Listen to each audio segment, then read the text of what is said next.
Welcome to the Wednesday meditation service. Plugged in here. I just want to be reading the message for today from the Daily Word. I deepen in trust as I release control. It is such a relief not to have to maintain and sustain everything through my will or effort alone. As I release my worries and trust the divine, what I'm actually releasing is the illusion of control. My concerns are replaced with trust that I am nurtured, guided, and protected through all the seasons of life. I am one with this greater wholeness, drawing forth all the resources of the higher power of God. There is nothing for me to fear. Everything is being resolved in a way that may be invisible to my eyes, but is apparent in my heart. I am grateful the circumstances in my life are working out for the best. My connection with my source lifts me into the higher spiritual realm where I let go and trust God.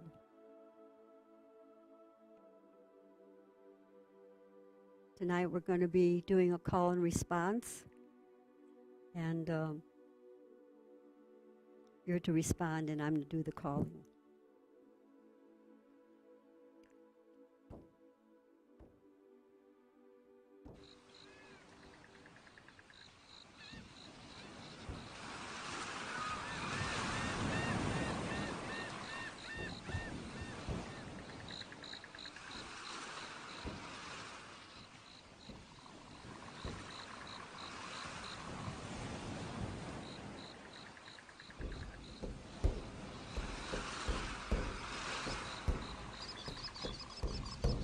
Return to your soul. Return to your soul.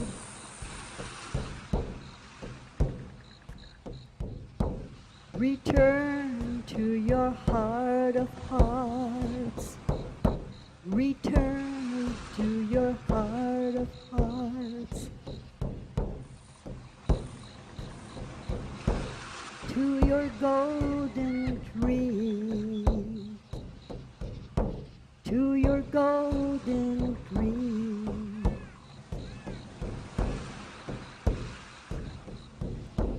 To the child inside,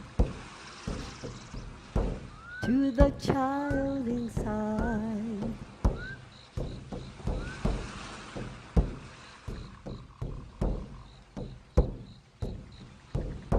And you'll be coming home, and you'll be coming home.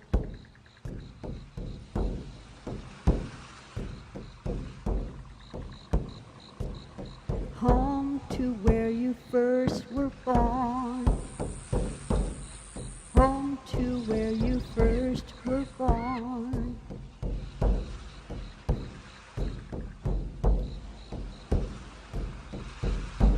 Where your roots are strong, where your roots are strong, where you once belonged, where you once belonged.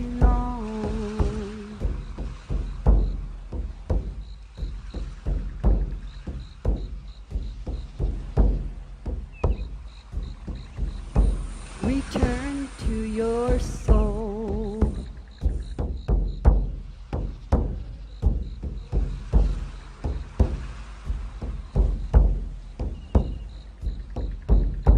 Return to your heart of hearts.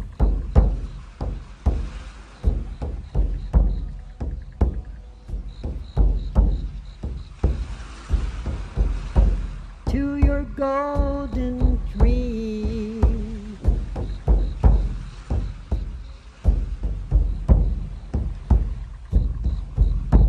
To the child inside.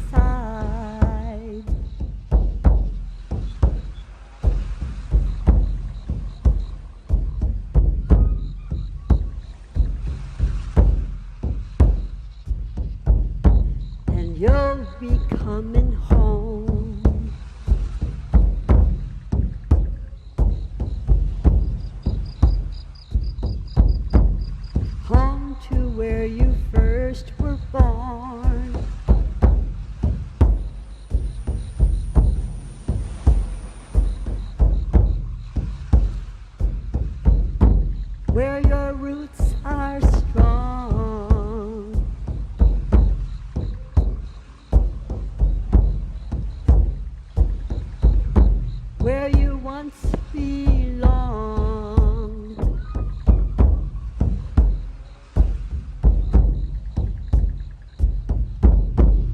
God is everywhere.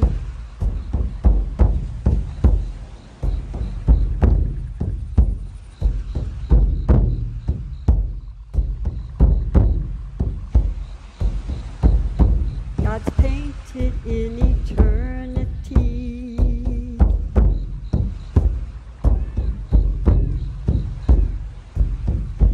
It's who you really are.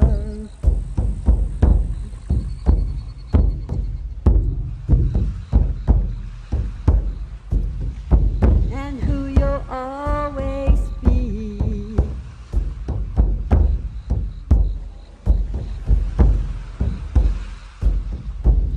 Return to your soul.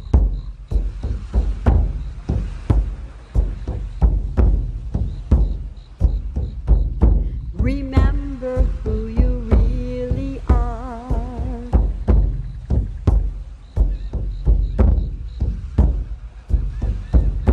Listen to your heart.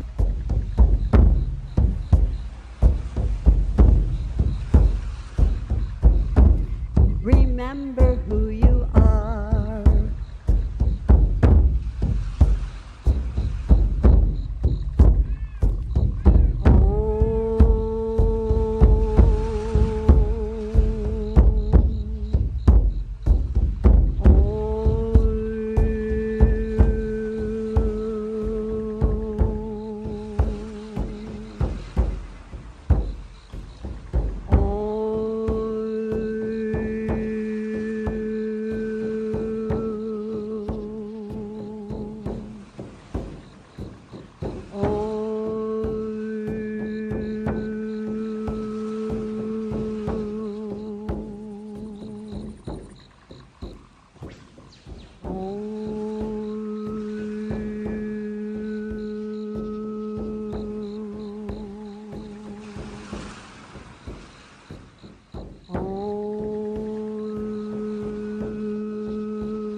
Return to your soul.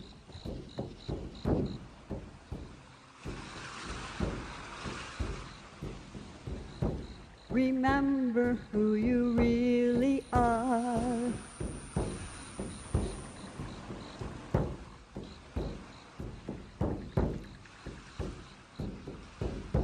Return to your soul.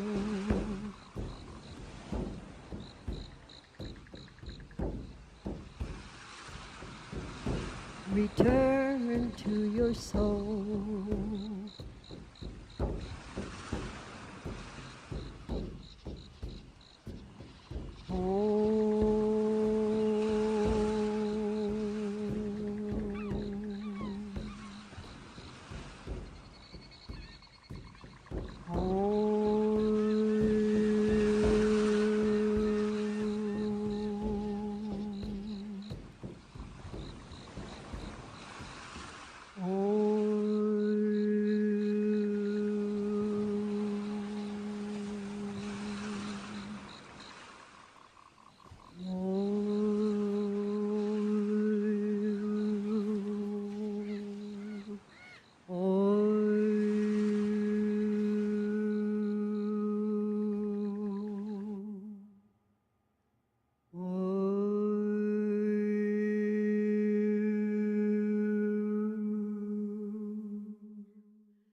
Return to your soul.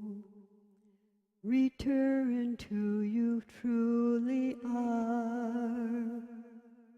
Return to your soul.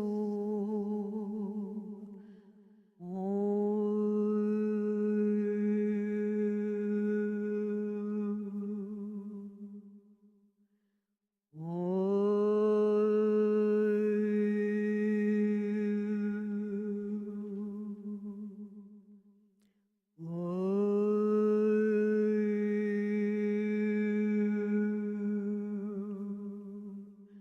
return to your soul.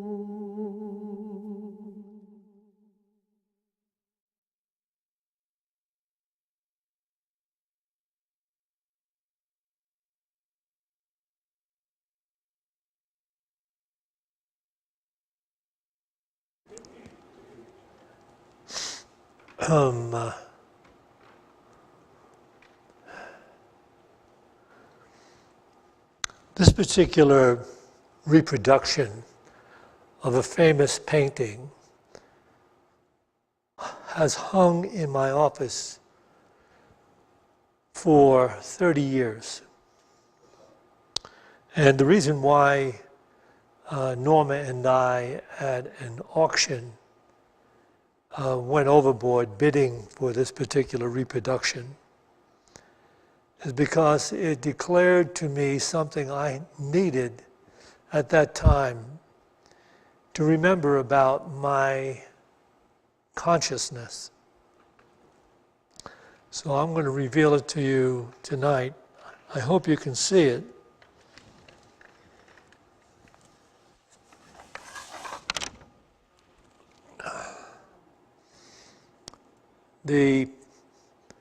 The artist is Rance Hood, and it's beautifully related here. The two natures of humanity. And of course,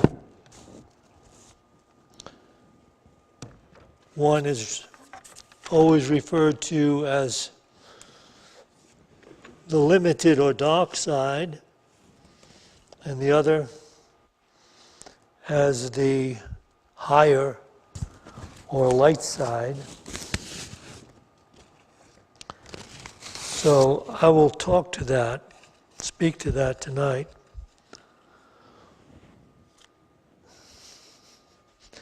Since the beginning of time,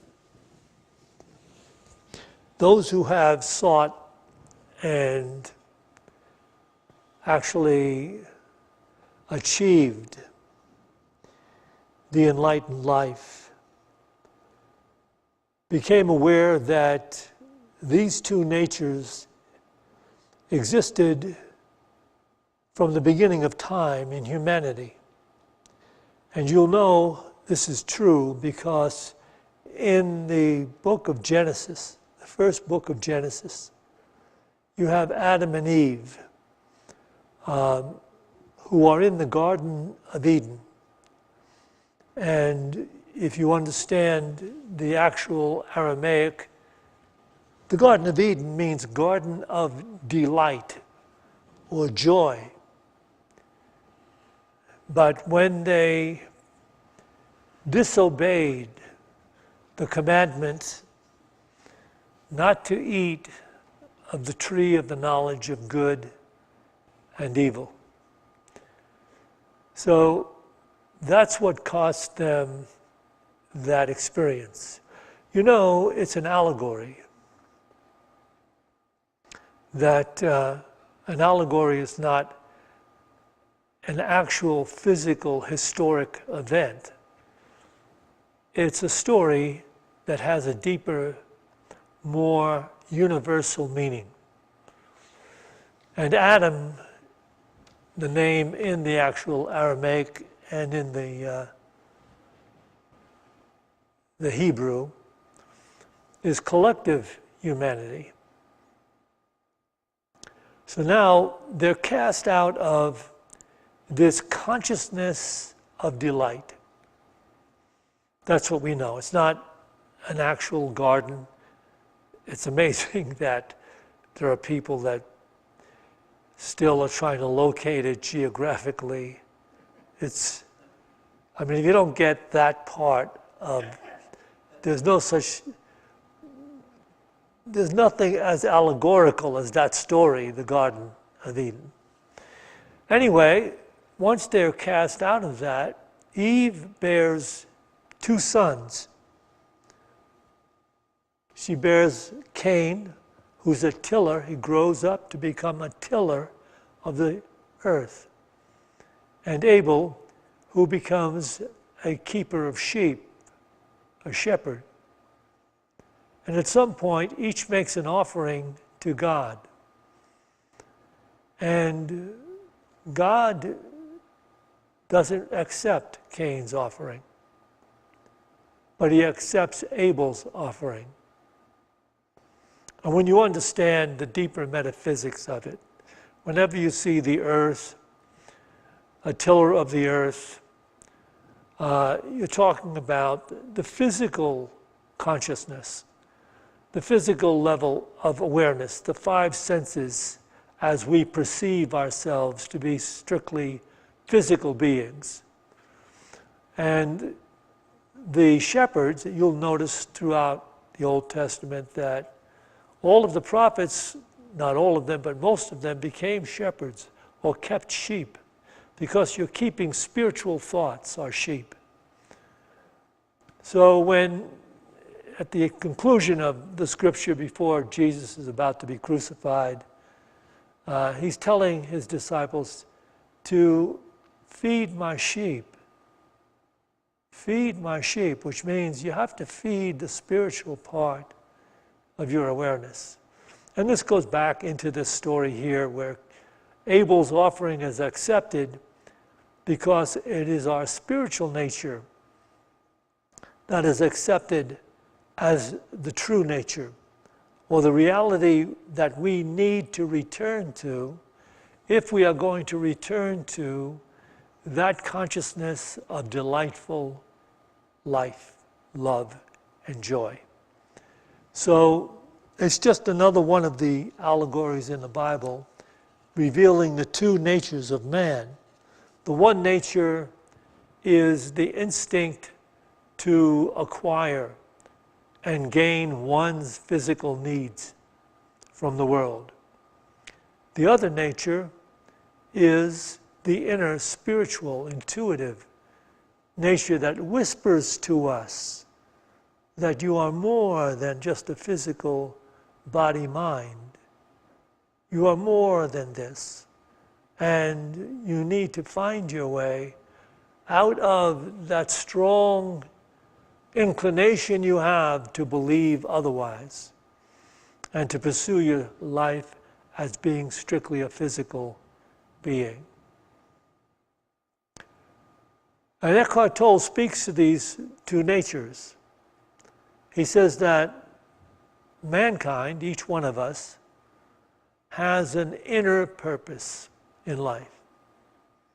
And of course, that's the spiritual purpose. And the second purpose is that we have to physically, take care of our needs in the world and get on in the physical world. But Eckhart Tolle explains to us that the physical cannot be the priority. If people coming to Unity, and some people only come for a short time and leave, if everyone coming to Unity only understood what the masters have made very clear down through the ages, if your physical consciousness, your physical personality life holds the priority in your mind, you will not really be able to do the spiritual practice, find your way into that joyous cosmic awareness that we fell from, that garden of delight, the consciousness of delight that we lost because we participated in the illusion of knowing what is good and what is evil. And now that's the hard part, because it seems so true to us that we know good from evil, and yet we don't. But in the supposition or the belief that we do, we enter into a world of conflict. And as you will notice, if you haven't already, everyone's concept of what is right and what is wrong is different. Oh yeah, we share some of it with groups, but no matter what we share, there's always opposition on the other side. And there's always conflict. And our world is bereft, it's filled with conflict. Because human beings have two different levels of consciousness. And one of them is the physical level, the sensory level, the level of the human intellect, supposing that it knows what's right and wrong.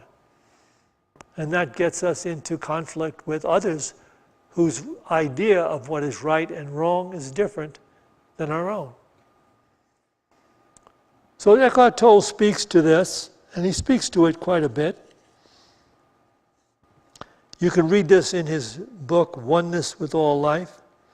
And I have to thank Sandy Spahn for giving me this book.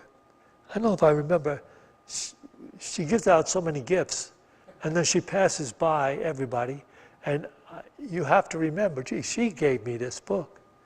So thank you very much. It's been a very insightful book. But this is Eckhart Tolle from that book on page 99. Awakened doing is the alignment of your outer purpose, that is what you do, with your inner purpose, awakening and staying awake.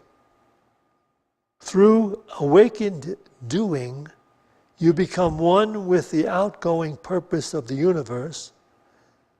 Consciousness flows through you into this world.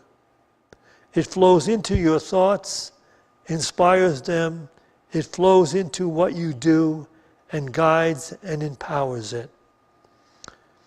So Eckhart Tolle is explaining to us that the secondary purpose of the physical life must be transcended. The first purpose needs to be our spiritual awakening, so that that spiritual wisdom can flow into what it is we are seeking in the world. So we have that flowing into us and through us into the world and bringing us into a state of harmony, restoring us to that place of peace and delight. And of course, as we practice this truth, we become more and more adept at gaining and sustaining peace and joy. And it is necessary and incumbent upon us to practice that, because from the very beginning, or our inception as physical bodies in this world, we have pursued the outer purpose, the instinct for physical living and physical acquiring and physical needs. And that has been the way we've conducted our life, and at some point we should arrive at a place where we recognize we don't have true happiness, and we don't have true peace. And it's because we don't have true wisdom. We're still operating from what the serpent told us. Oh, look, forget what has been related to you about eating of the tree of knowledge. If you eat of the tree of knowledge, you'll have the same knowledge as God, knowing good and evil. And you will not die. Did God say that to you? That when you partake of that tree of the knowledge of good and evil in the midst of the garden, that you will die? You won't die. You'll be as God, knowing good and evil. If you open it up a little bit and you see that we can eat of any tree in creation. Any tree in creation.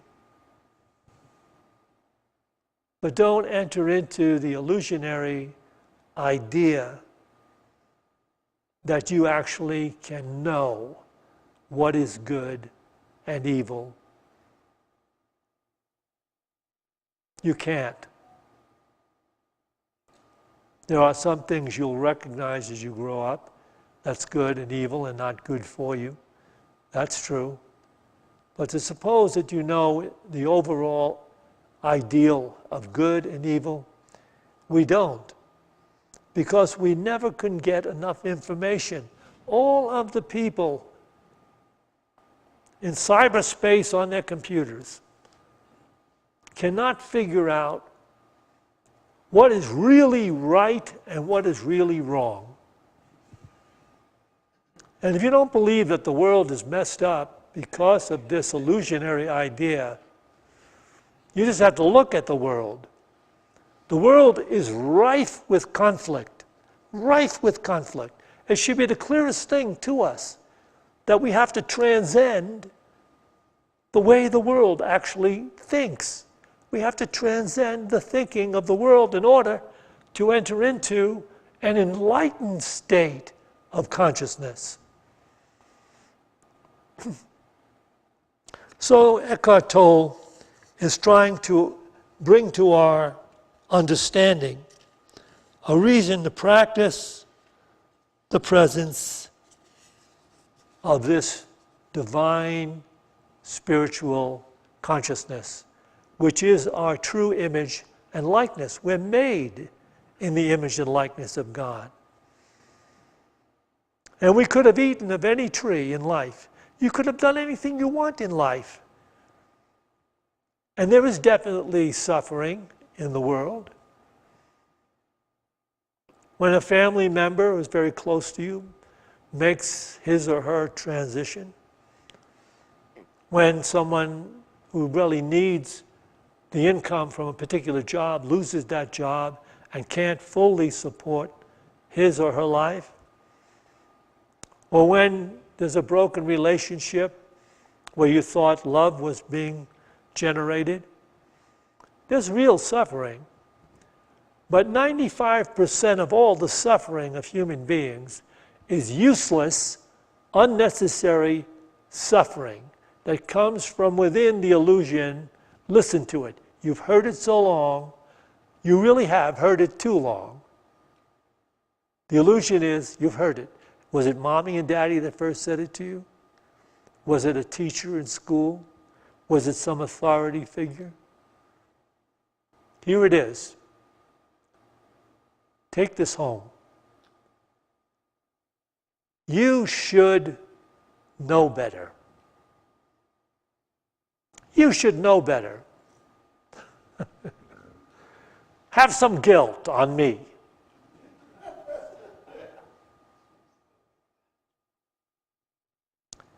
So, we should know better, but we don't. It's like saying this is something you will not be able to accomplish, but go for it. So Tolle speaks to us again. And this is very critical for us to grasp this. This is helpful. The modalities of awakened doing are acceptance, enjoyment, and enthusiasm. Each one represents a certain vibrational frequency of consciousness.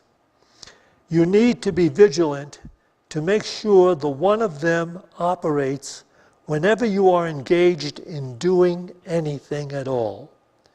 From the most simple task to the most complex, if you are not in a state of either acceptance, enjoyment, or enthusiasm, look closely and you will find that you are creating suffering for yourself and others.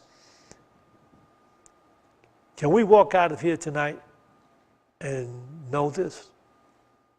I'll read it again. The modalities of awakened doing. What is awakened doing? We're always doing things, but what is awakened doing? We're going to get to this. The modalities of awakened doing are acceptance, enjoyment, and enthusiasm. Each one represents a certain vibrational frequency of consciousness. You need to be vigilant to make sure that one of them operates whenever you are engaged in doing anything at all, from the most simple task to the most complex. If you are not in a state of either acceptance, enjoyment, or enthusiasm, look closely and you will find that you are creating suffering for yourself and others. And this is borne out by his continual teaching, that be awake to when you are not present in what you are doing, when you are in a state of resistance to what you are doing.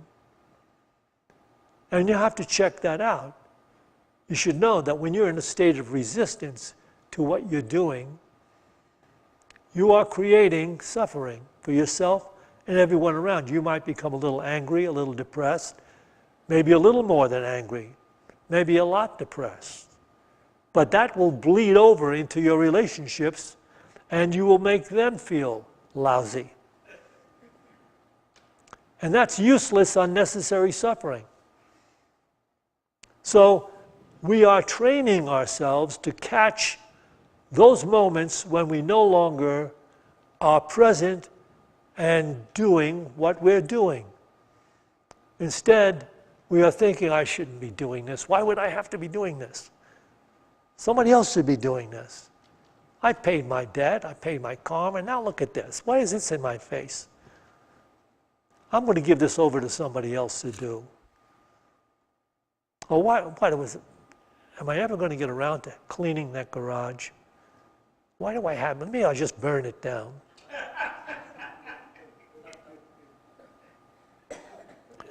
When you're in a state of resistance, you are in a state of not being present and doing what you do. So he's talking about a state of enthusiasm and acceptance. Yes, there are situations in which we find ourselves which are not what we would personally desire, not what we would personally seek. But it's there, it's happening. The relatives showed up unannounced. It's there. What are you going to do? You can master the moment if you're capable of pausing, checking in and realizing I'm in a state of resistance. And I know that peace is my goal, so I'm going to choose peace. I'm going to go out of my way to do the job that has been given me to do. I'm going to go out of my way to welcome these people that I didn't expect was coming into my home. I'm going to take care of them. I'm going to greet them. It's going to be just what it is, and I'm going to be present in doing it. Do you believe there are people that do that every single moment of their existence because they have found the Garden of Eden again? They have found the joy of being one with whatever is there needing their attention. They have found a joy in that. It's not contingent on circumstances fitting their personal desires, their dictates, their demands, their fears. It's none of that. You want your way back into the garden of delight, then practice the truth of being present and not in resistance to what is there that you're doing. It's called awakened doing. And so,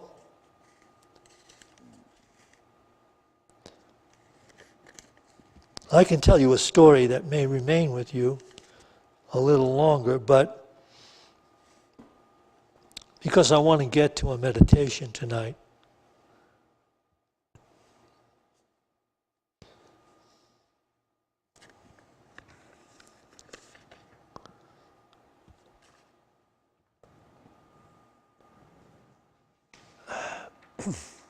Grievances.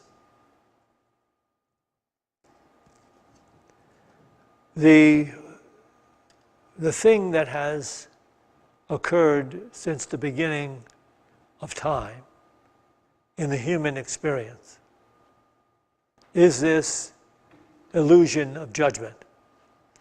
Even though the Master of Life said, "Judge not, and you will not be judged." Stop it. Stop it. Let somebody else do it. You don't have to be there to do it.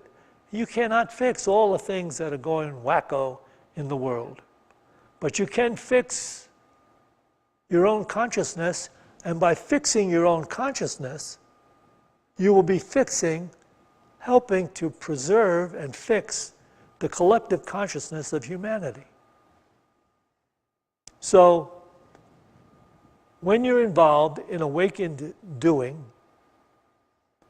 you are then doing the will of God. God created us in the image and likeness of divine awareness. And there's a joy in being divine in awareness. But we sacrifice that joy for the ego-centered idea that we can judge. And the Master of Life said, look, judge not so that you won't be judged. For the measure of judgment that you're giving out in your brain, in your mind, in your life, is what you're getting back. The world is a reciprocal experience. The beliefs you hold about life visit you in everything that you look upon and everything you do. That's simply it. I mean, honestly speaking, that's all there is to religion. You can take down all of the cathedrals and all of the great masters of life and all the gurus that ever hung out in Tibet and then came to America to make money. You can just put them away and see if you can find your way into practicing the presence divine. Because if you do that, everything you thought you could get from the world, that you thought you could get from a guru, that you thought you could get from the great teachers of our time, will pale in significance. It is incumbent upon each one of us to take to task his or her own awareness. And Tolle put it very clearly. I'll share this with you again. Awakened doing is the enlightenment of your outer purpose. What you do with, it's the alignment of your outer purpose, what you do with your inner purpose, awakening and staying awake. The modalities of awakened doing are acceptance, enjoyment, and enthusiasm. Each one represents a certain vibrational frequency of consciousness. You need to be vigilant to make sure that one of them operates whenever you are engaged in doing anything at all, from the most simple task to the most complex. If you are not in a state of either acceptance, enjoyment, or enthusiasm, look closely and you will find that you are creating suffering for yourself and others. All right, we're going to meditate now and come into this present moment, accepting so totally just being here. There is no judgment. It only comes down to the design of consciousness. Nobody judges you. No God. No one else but you can accept judgment upon yourself by supposing that you can judge and decide what is worthy of guilt and punishment. Give it up be here tonight, right here, present, just listening to the bowls, and then when we enter that silence, you may take this mantra. Everything I look upon, everything I see is only myself looking back at me. Everything I look upon and everything I see is only myself as I perceive it, looking back at me. If I don't like what I'm looking at, I need to change my level of consciousness. I need to accept and love and bestow peace and blessings. Everything I look upon, everything I see, and this is true, is only myself looking back at me.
in this refined state of consciousness,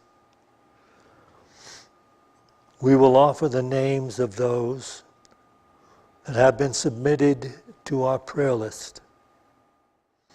As Norma calls the name, just let the thought go out. You are whole.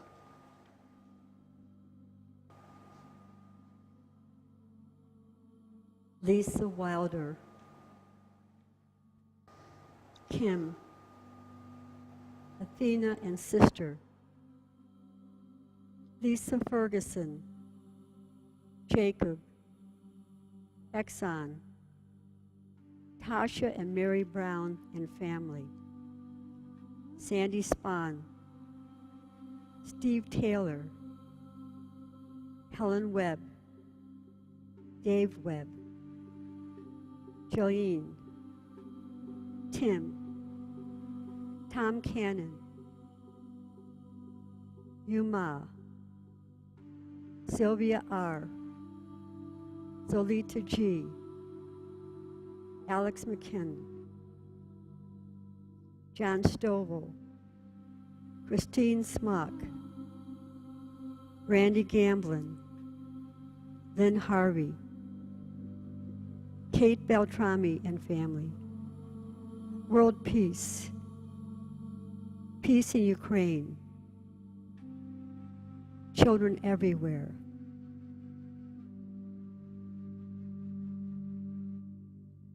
All the people helping the environment. Al Gore. Truth, honor, and integrity. Air, water, earth, all life on planet Earth.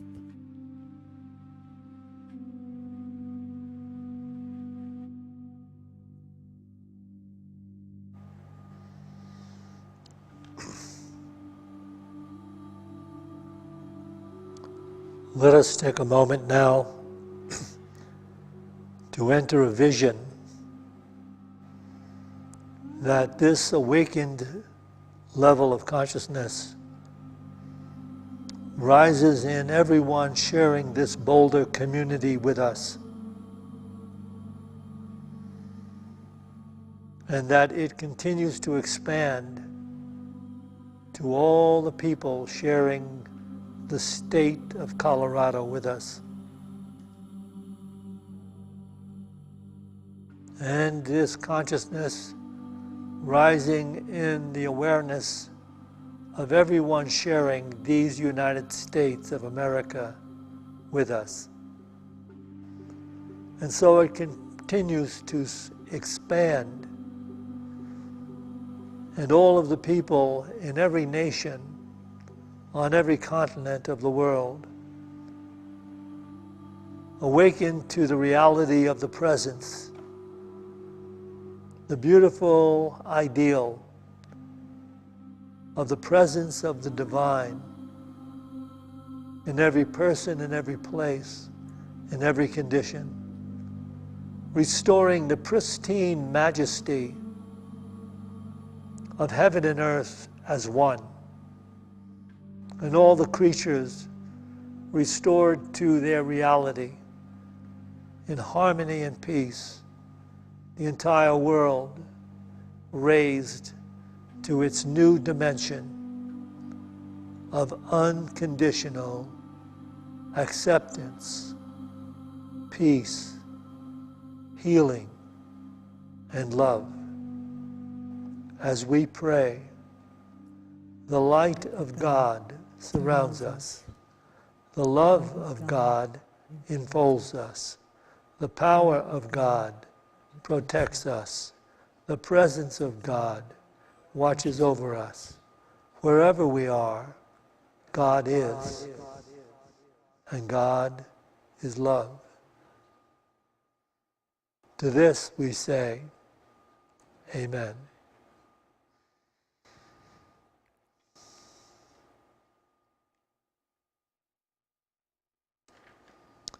We will take an offering for unity now.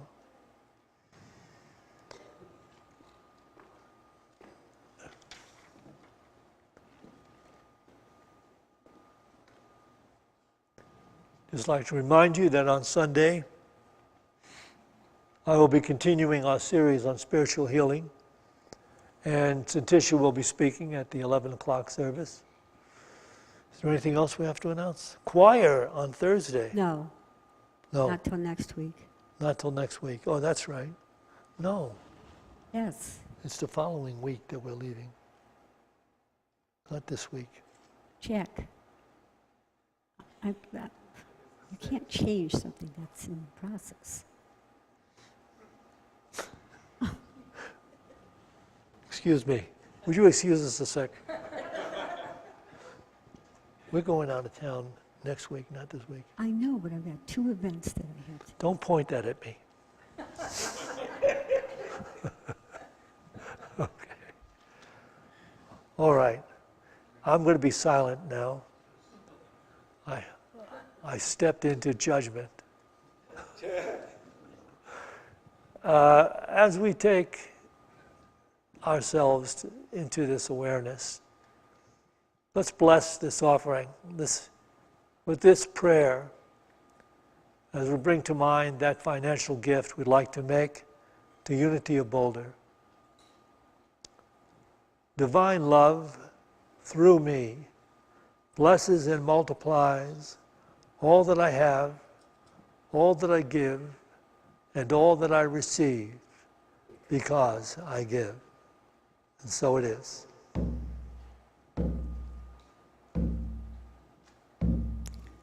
All the earth is sacred, every step we take. All the earth is sacred, every step we take. Unite the people, we are one. Unite the people, we are one. All the air is sacred, every breath we take. All the air is sacred, every breath we take. Unite the people, we are one. Unite the people, we are one. All of life is sacred, all created forms. All of life is sacred, all created forms. Unite the people, we are one. Unite the people, we are one.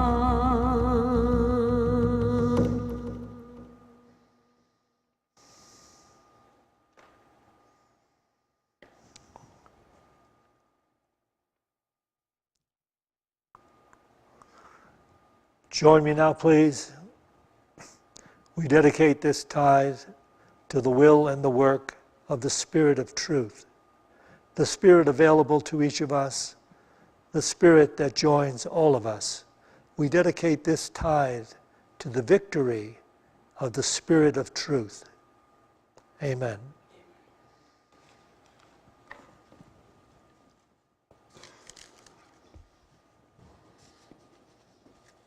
We have refreshments in the bookstore. That's through these doors to your left.